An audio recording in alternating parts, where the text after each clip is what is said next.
Welcome back in another video of level 1. Hopefully you've seen the first part, because the explanation of level 1 is pretty big. And sit back and relax, and let's get into the video.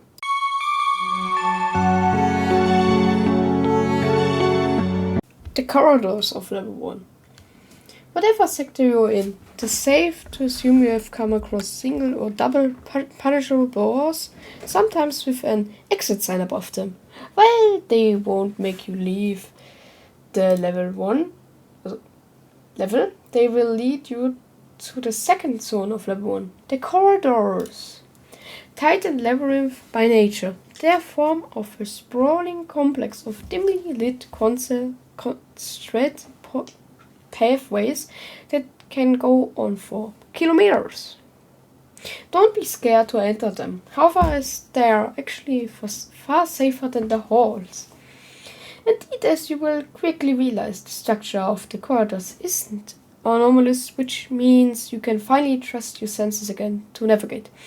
But beware, none fails. This complex is coveted and it's still easy to lose yourself if you're not careful. So don't venture too deep if you can avoid it. If you have to try finding a way to retrace your steps, for example by using your own balls as an errant thread. As for what the corridors hold within, you could compare them to cave systems back on Earth. They are easy from any hostile presence, and are a great shelter for anyone looking to set up an encampment. However, they are also barren in lake resource presence, as such make you sure you get everything you need before leaving the halls. First, the corridors aren't devoid of rooms. Quite the opposite, in fact. However, much like the rest of the habitable zone, they are purposely devoid of sense and logic. Example of those rooms are small office rooms with an old computer on an office table dimly lit by single light bulb hanging from the ceiling. Tight spaces with brick walls surrounding theme. Large infirmaries with a singular hospital bed at the center and some tables on the sides. Rubber rooms with a chair in the middle of them, sometimes clipped into the floor. White room with paintings on the walls and floor. Even with their absurd layout, those rooms are ideal spots to take a rest.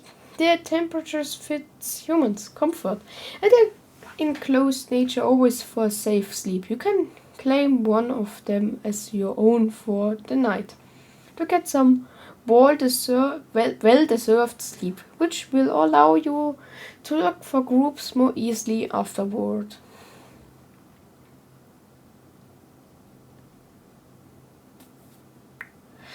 The hours crawled by as I wandered through the new world. The feverish and thirst quickly returned.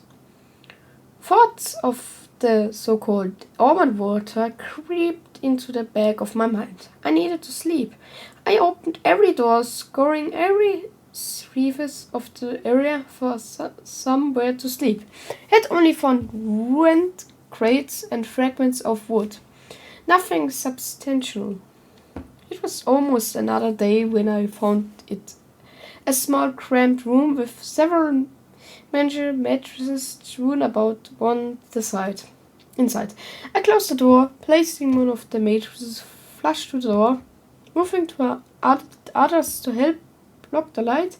I laid down and passed out almost instantly, lost to the swirling darkness behind my eyelids. I dreamed perhaps for the first time since I had fallen in here. I dreamed of my parents, my dog, happy dreams which coasted into the shadow darkness clinging to the end of a corridor. I found myself wandering hallways similar to the yellow hell. However, the lights had turned a blood red, and the buzzing had become insanely intense. I sprinted. But the hallway never ended, merely contouring itself in impossible ways as it sprawled out in front of me. The carpet became deeper and deeper until I found myself drowning in the dripping crevice it found myself in. It desperately clung to the fibers, but they were too wet, and I watched the red lights fade above me. I began to choke as I sank into the nothingness, and the carpet completely enveloped me. I snored myself awake in a cold sweat, discordant as I sucked in air. Thank the Lord it was just a dream. I panted, my heart throbbing as the mattress squeaked under the stress of my breathing. I sat up, back against the door. Meditation as I tried to forget the dream.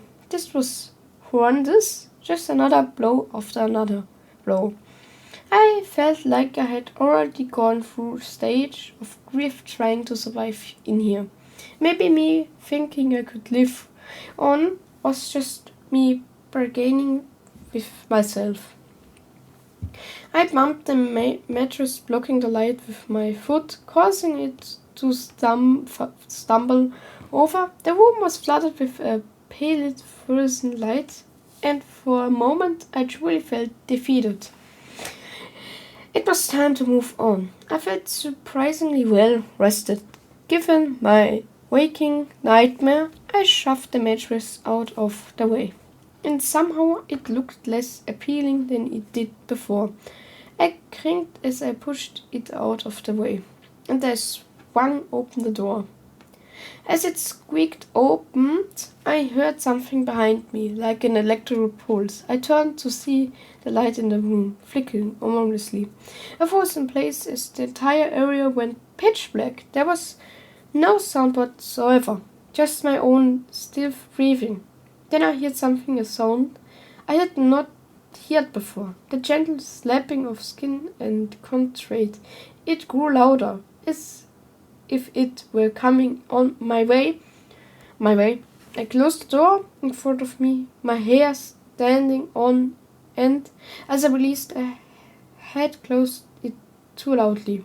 I could hear the muffled steps run up to the door.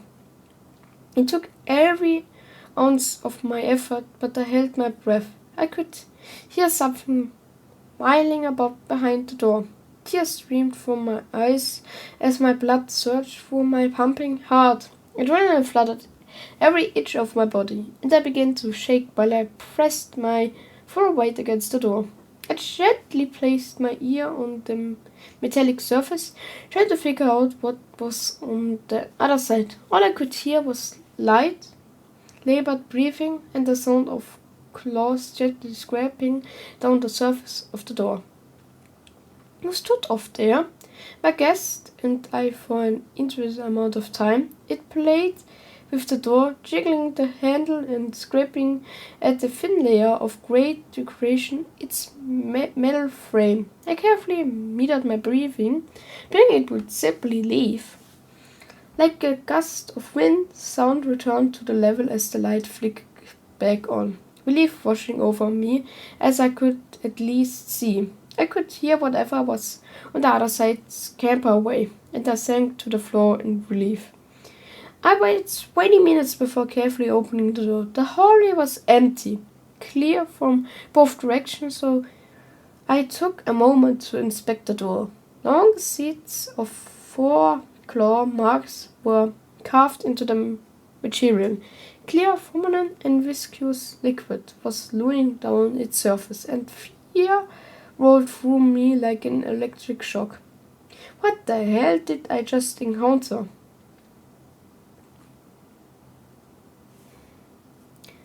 Flickering. As its rather upfront name indicates, flickering refers to random times when all the natural lights of habitable zones switch off, engulfing the level in complete darkness. Don't be fooled by its simplicity, however. Out of all the Backrooms phenoms, it might be one of the deadliest you can witness. Both The start and duration of a flickering event cannot be predicted. As such, their random nature is known to stress wanderers as soon as they begin. Their innate fear of the dark getting the better of them. You might think this sudden anxiety is warranted, as this phenomenon renders the possibility of losing yourself much higher. However, while this is true, the lack of light isn't the real danger. Indeed, like in anomalous night, flickerings always form many creatures to come out and lurk, hunting for prey you cannot see them as easily. Not all is safe during a flickering event. Whatever the sector is, as such, as soon as one starts, you must enter a corridor section first. Locate the nearest corridor entrance by looking for a green exit light, faintly illuminating the door below it. Do not use a light source to walk up to it. Becoming the only bright light source in the area will only lead you to quick death. Instead, find the wall connecting to said door, then slowly fumble towards the small light. This will allow you to avoid getting lost in non-Euclidean architecture. Keep in mind, most entities have evolved to hear even the faintest of sounds, so avoid running to your destination. Although corridors are also dark during the event, entities very rarely wander there. You can find a room to stay in until the lights come back. Okay, that's the second part, okay? Goodbye!